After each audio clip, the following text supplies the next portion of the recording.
गांव में एक व्यापारी रहता था। उसकी एक बेटी थी। एक बार उस व्यापारी पर बहुत ज्यादा कर्ज हो गया था और जिस आदमी से उस व्यापारी ने कर्ज लिया था वो उसी गांव का था और बहुत ही घटिया आदमी था। तो व्यापारी उस आदमी का कर्ज चुका नहीं पा रहा था। तो उस आदमी ने सारे गांव वालों को जमा किया और व्यापारी के घर पर जाकर व्यापारी से कहा कि अगर तुम मेरा कर्जा दे नहीं पा रहे हो तो अपनी बेटी की शादी मुझसे कर दो।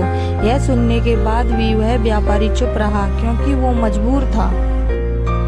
और ये सारी बातें घर में बैठी उस व्यापारी की बेटी सुन रही थी। थोड़ी देर के बाद उस आदमी ने गांव वालों और व्यापारी से कहा कि ठीक है, मैं एक थैली में सफेद और एक काला पत्थर डालूंगा और इसकी बेटी को थैली में से कोई एक पत्थर निकालना पड़ेगा।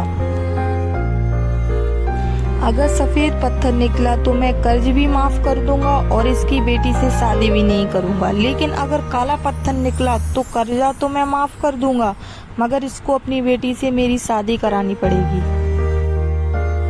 व्यापारी की लड़की इस बात के लिए राजी हो गई और सारे गांव वाले भी।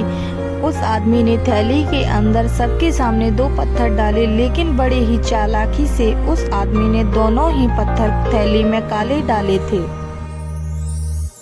और यह व्यापारी की बेटी को दिख गया था कि थैली के अंदर दोनों ही पत्थर काले थे।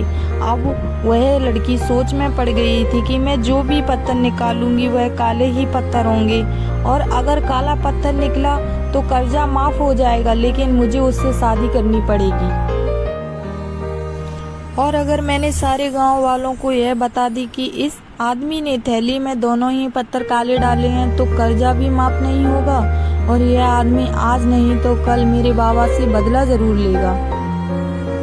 लड़की ये सोच ही रही थी कि लड़की को तभी थैली से पत्थर निकालने को कहा गया। लड़की ने थैली में हाथ डाला और एक पत्थर बाहर निकाला और बिना किसी को बताए उस पत्थर को जमीन पर गिरा दिया और जमीन पर गिरने के बाद वह पत्थर दूसरे पत्थरों में मिल गया। तभी लड़की ने सबसे कहा कि अब कैसे पता चलेगा कि मैंने जो पत्थर निकाला था वह सफेद था या काला था।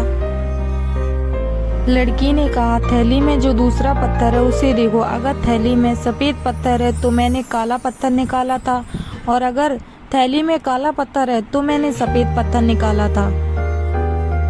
और थैली में तो सिर्फ काले ही पत्थर थे और सभी गांव वालों ने यह समझ लिया कि लड़की ने जो पत्थर निकाला था वह सफेद था। इसलिए व्यापारी का कर्ज भी माफ हो गया और उसकी बेटी को उस आदमी से शादी भी नहीं करनी पड़ी।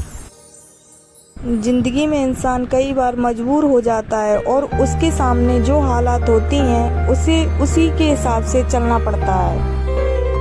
इस कहानी से हमें यह सीख मिलती है, जब भी आप मजबूर हो जाओ और मजबूरी में आपका कोई फायदा उठाना चाहता हो तो इनोसेंट मत बनो, बल्कि अपने दिमाग का इस्तेमाल करो। जितने इनोसेंट बनने की कोशिश करोगे लोग उतना ज्यादा आपको चीट करेंगे। अब इसका मतलब यह नहीं है कि आप लोगों को गालियां देना ही शुरू कर दो, बल्कि इसका मतलब यह है कि आप समंदर की तरह बनो। मतलब यह है कि आप समंदर की तरह खामोश रहो लेकिन उसकी गहराई की तरह अपने दिमाग में नॉलेज रखो।